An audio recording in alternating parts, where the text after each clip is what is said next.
Баршаңызға қайырлы күн. Бүгін сіздермен молочная девочка тортын пісіретін боламыз.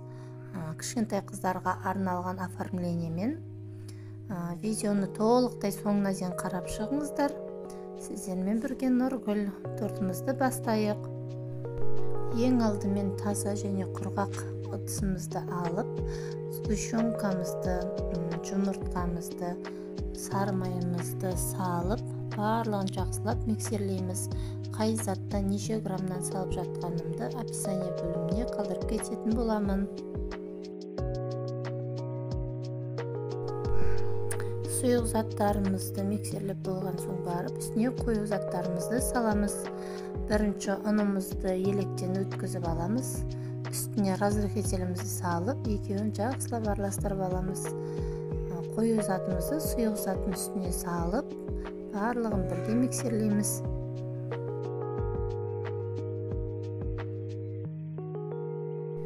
Тестамыз дайын болды. Тестамызды енді пергамент қағазын алып, өз қалауларыңызша размерде белгілеп сызып алып, теңдей етіп пісіріп аламыз.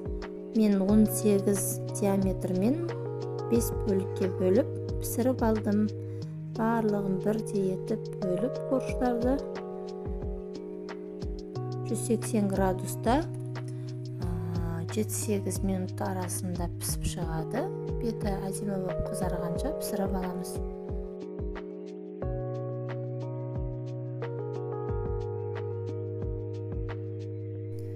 Корждарымыз пісіп шықты.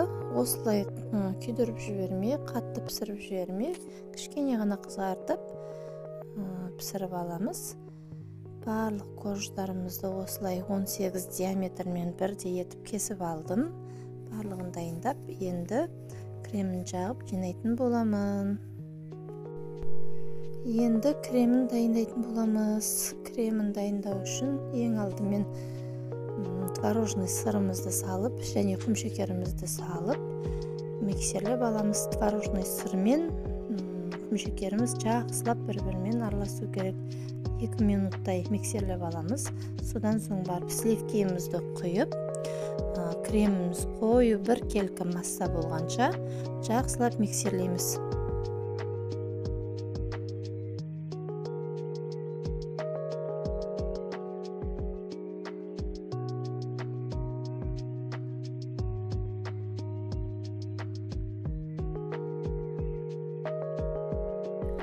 Креміміз дайын болды. Енді корждарымыздың барлығын біртіндеп, ортасына крем жағып, барлығын жинап шығамыз.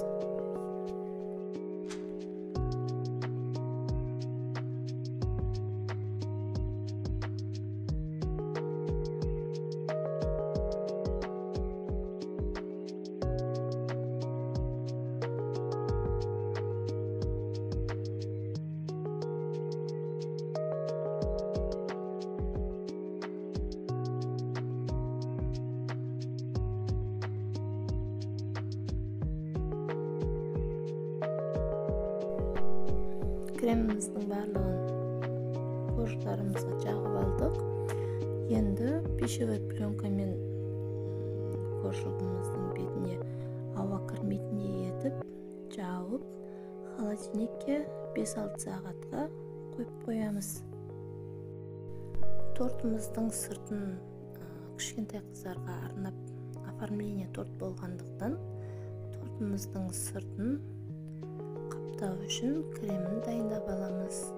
Ол үшін бізге сары май және сахарный пудраны бірге салып, екеуін жақсылап сары майымыз аппақ болғанша миксерлеп аламыз. Сары майымыз бен сахарный пудрамыз дайын болған соң, үстіне творожный сырымызды салып, барлығын бірге миксерлейміз. Творожный сырымызды көп миксерлеудің қажеті жоқ. 1-2 минут қана жеткілікті. 1-2 минут миксерлеп алсаңыздар, сол жеткілікті. Мен кішкентай қызға арналған торт болғандықтан розовый цвет пайдаландым. Сіздер өз қалауларыңызша, өз қалаған түстеріңізді өткізіп миксерлеп аласыздар. Коржымыз холодильникте 6 сағат тұрып шықты.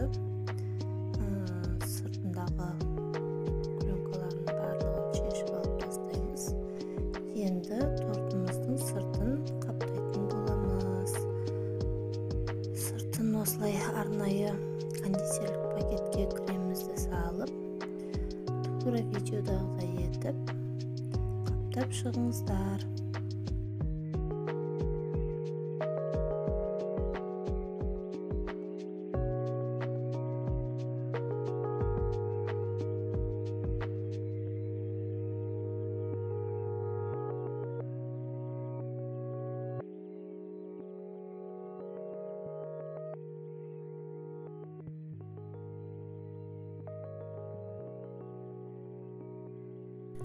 Торттың сыртын толықтай осылай әдемілеп кремін жағып қаптап шығамыз.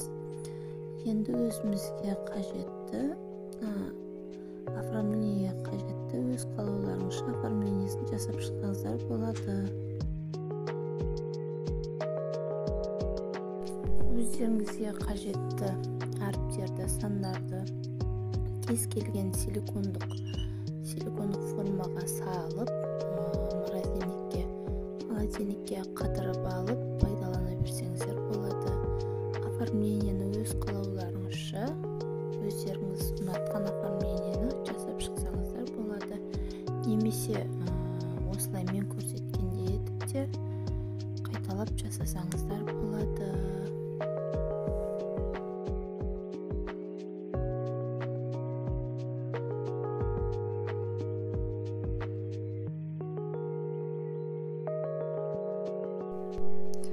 Оформлениеге қажетті шоколадтарды, сандарды, әріптерді осылай қатырып алдым. Енді тортты соңына дейін толықтай бітіріп шығамын. Оформлениесін жасап шығамыз.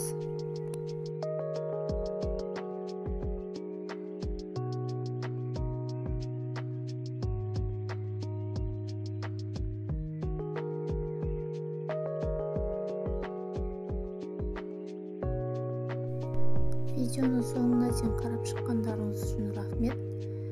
Келесі видеодан қалып кетпес үшін қоңырау белгісін баса кетіңіздер. Қызықты видеолар болады.